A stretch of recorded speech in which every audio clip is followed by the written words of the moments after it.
আসসালামু আলাইকুম ওয়া রাহমাতুল্লাহি ওয়া বারাকাতুহু। আলহামদুলিল্লাহ ওয়াহদা ওয়াসসালাতু ওয়াসসালামু আলা মান লা নাবিয়্যা বা'দা।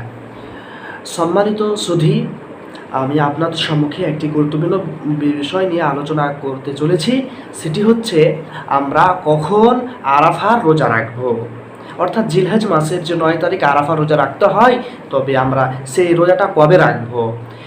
আরাফা রোজা সম্পর্কে একটা কথা বলে দিই, যে নবীজি বলেছেন যে আরাফা রোজা সিয়াম ইয়াউমি আরাফা। আরাফার রোজা এমন একটা রোজা, যে রোজা রাখলে ১ বছর আগেকার ও ১ বছর পরেকার গুনাহ কি ক্ষমা করা হয়, অর্থাৎ আল্লাহ সুবহানাহু ওয়া তাআলা ক্ষমা করে দেন।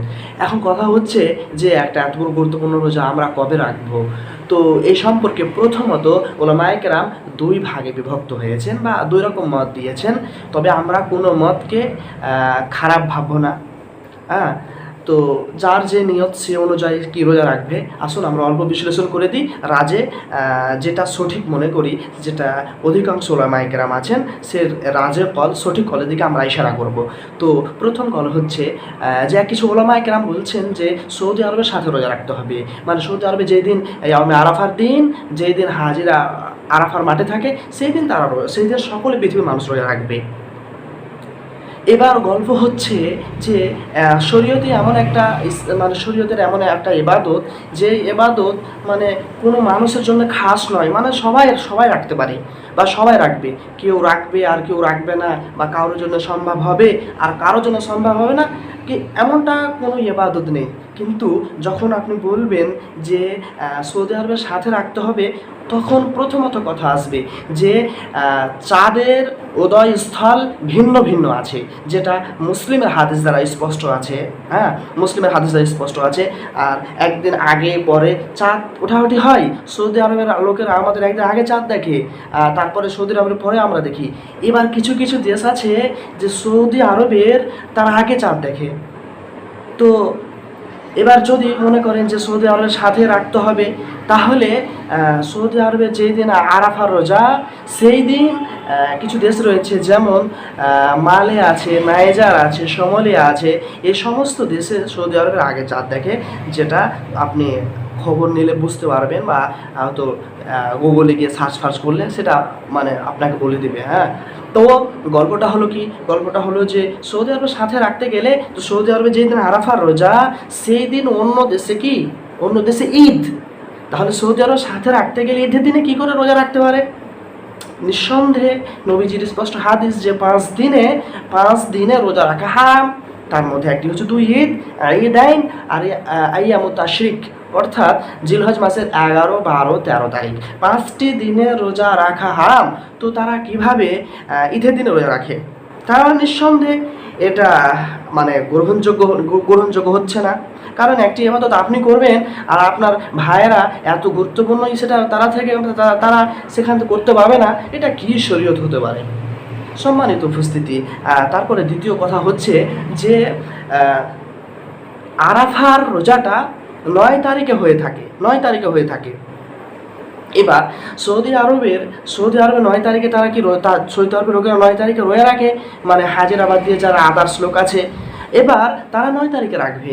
এবার যদি আমরা 8 তারিখে রাখি, তো 9 তারিখে ইয়াউমে আরাফা বলা হয়। তো আমরা 8 তারিখে রাখলাম, 8 তারিখের একটা নির্দিষ্ট নাম আছে, তো ইয়াউমুত তারবিয়া, তারপরে ইয়াউমে আরাফা আছে, তারপরে ইয়াউমুন নাহার আছে। তো ইয়াউমুত তারবিয়াকে আমরা 7 তারিখে নিয়ে চলে আসলাম। মানে এখানে যখন রাখবেন তখন 7 তারিখে নিয়ে চলে আসলাম। আর 9 তারিখের নাম ইয়াউমে আরাফা ছিল, সেটাকে আমরা 8 তারিখে নিয়ে চলে আসলাম। তো এই যে আমরা মানে দিনকে হেরফের করে দিলাম, এটা আমাদেরকে কি অনুমতি দিল? অবশ্যই আমাদেরকে কেউ অনুমতি দেয়নি। তো কথা হচ্ছে কি, যে শরীয়তে এমন একটা ইবাদত যে পৃথিবীর সবাই করবে, কিন্তু আপনি যখন সৌদি আরবের সাথে করতে যাবেন, তখন অটোমেটিক প্রশ্ন আসবে যে সৌদি আরবের সাথে আমরা 9 তারিখে আরাফা করে নিলাম, তার 10 তারিখে তারা ঈদ করবে, তাই আমরা ঈদ করব। আর সেটা কিয়ামত পর্যন্ত কোনোদিন সম্ভব হতে পারে না বা সম্ভব হবে না। সম্মানিত উপস্থিতি, আর কিছু কিছু রোজা আছে দিনের সাথে খাস, যেমন সোমবার বৃহস্পতিবার, সবাই সোমবার বৃহস্পতিবার রাখবে, কিন্তু আরাফার রোজা এমন নয়। আরাফার রোজার দিন পরিবর্তন হতে থাকে, কখনো হবে রবিবার, তো কখনো সোমবার, কখনো মঙ্গলবার, দিন মানে পরিবর্তন হতে থাকে। তো সেটা দিনের সাথেও খাস নয়। কিছু রোজা আছে তারিখের সাথে খাস, তারিখের সাথে কাজ। যেমন প্রতি মাসে 13 তারিখ, 14 তারিখ, 15 তারিখ এই যে রোজাগুলো রয়েছে। তারপরে তখন মুহররমের রোজা, যেখানে সিয়ামে ইয়ামে আশুরা মানে 9 তারিখ আর 10 তারিখ রাখতে হবে। ইয়ামে আশুরা আছে, সেখানে তো আশুরা দিনের মানে এটা তো কি করেন না কি যে আশুরা দিনে রোজা রাখতে হবে, সেটা তো 10 তারিখে রাখেন, মুহররম মাসের তো 10 তারিখে রাখেন। তো মানে মিলিয়ে জুলিয়ে কথা বলতে গেলে রাজকল এটাই যে নিজের দেশ অনুযায়ী তারা 9 তারিখে রোজা রাখবে। সৌদি আরবেরা তারা রাখবে। আর সৌদি আরবে আগে যারা চাঁদ দেখে, মালে আর নাইজার আর সমরিয়া, এই সমস্ত দেশের মানুষেরা তাদের দেশ অনুযায়ী রোজা রাখবে 9 তারিখে। সৌদি আরব রোজা 9 তারিখে রাখবে। আর আমরা আমাদের ভারত, পাকিস্তান আর বাংলাদেশ যারা আমরা আমাদের চাঁদ অনুযায়ী, অর্থাৎ আমাদের যখন আরাফার দিন হবে 9 তারিখ হবে আরাফার দিন, সেই দিন আমরা রোজা রাখবো। এটা হচ্ছে সব থেকে নিরাপদ কল। সম্মানিত উপস্থিতি।